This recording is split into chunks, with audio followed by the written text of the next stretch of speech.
Alright, magandang araw mga katracker. Welcome sa ating YouTube channel vlog. For this video ay nag-check kami nitong unit. So katatapos lang namin i-check yung under chassis, paint, body, electrical lights and accessories, makina. So ayun, marami pa kami nakita. Ito po ay Isuzu Giga 10-wheeler, airbag suspension, wing band 32 feet ang haba. Ayan, non-corrugated, fully repaint. So, marami kami nakita dito. So ito ay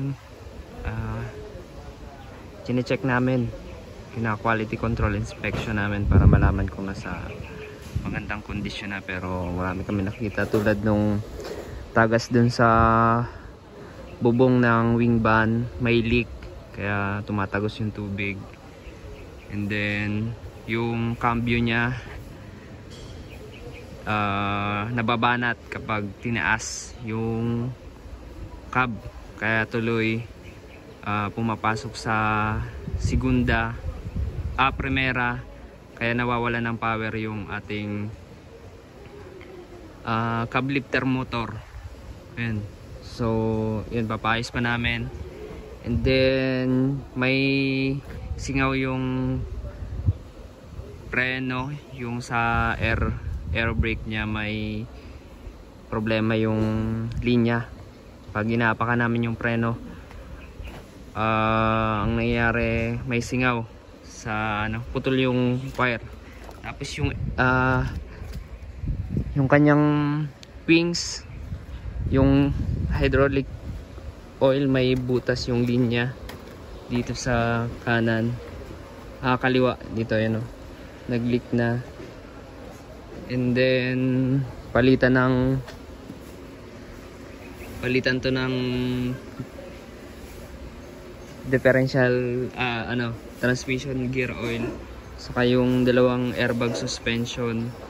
Yung dalawang airbag ay may butas. Di pala natin na-check to, yung yung airbag. Paganahin mo nga, paandarin mo, check natin. Pero nakita na namin yan previous na pag-check namin yung bago pa lang gawin tong unit. Talagang may may problema yung airbag. Marami pa kaming gagawin. Pinag-grind namin yung mga dating sa eye-bolt bracket. Yan. Makina all goods naman, na change oil, na tune up. Kulang na lang ng ATF. Ayan. So ito, paparelocate pa namin sa layo ng kanyang controller ng airbag. Ayan, on. Ayan, itaas natin yung airbag. Dalawa yung hindi gumagana dyan. Nagbabago kapag umaandar, nagbabago yung kanyang labeling. Sumisinga, tapos babalik sa level. Yun, ayun yung suspect namin.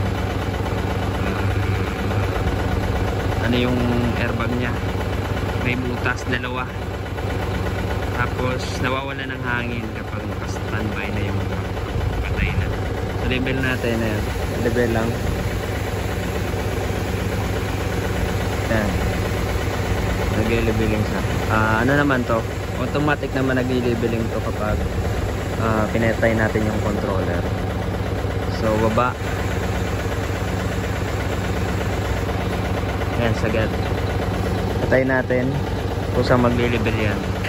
Ayan, gumagana naman, nagpapang stop. Gumana, level natin. M2, M1, yan, level. Lahat yan nagpa-function, all goods naman. Yun nga lang, may butas yung dalawang airbag, saka yung pangit na rin pa. Palitan na natin yan. Alright, all goods na, okay naman. Pa-relocate lang natin to kasi dapat nasa driver side. Patay na. yung makina tune up na yan, yung pangilalim tie rod, yung mga propeller, ayan, na-check na namin yung mga bolt and nuts, tie rod end, ayan. So wala namang tagas yung makina, all goods na. So ito mga ka-tracker, kapag malapit nang matapos yung unit ay chine-check na namin yan, pre-inspection. Pero bago pa namin i-recon to, nag-check na kami ng mga gagawin, kaya doble, triple, may pre-delivery inspection pa kami PDI kapag ilalabas na yung truck. So complete accessories, jack, tire wrench. So itong Giga na to, maiksi yung ulo nito, hindi to yung standard. Ayan, maliit lang yung ano niya, back bed oh. So ayan, napulsa rin yung po, naka-floor matting na rin yan. Ayan, so mga ka-tracker, kung naghahanap po kayo ng Japan surplus truck, marami po kaming available. Dito lang po yan sa Barangay Mambugdos, Bocor, Cavite, Calipil Marketing Corporation. Ayan o, kung narinig nyo, nagbabago na yung ano, o ayan o, nagsisinga-singa, nagbabago lang yung labeling. Ibig sabihin yan may problema yung airbag natin. So yan mga ka-tracker, ayan, so kung naghahanap po kayo, kindly contact us on our FB page, Tracker Moto PH. Ayan, powered by Calipil Marketing Corporation, ang nagbebenta ng Japan surplus truck. Kung nagustuhan nyo itong video na ito, paki-like, share, and mag-subscribe na. Paki-follow rin ng ating FB page. Maraming salamat. God bless. Bye-bye.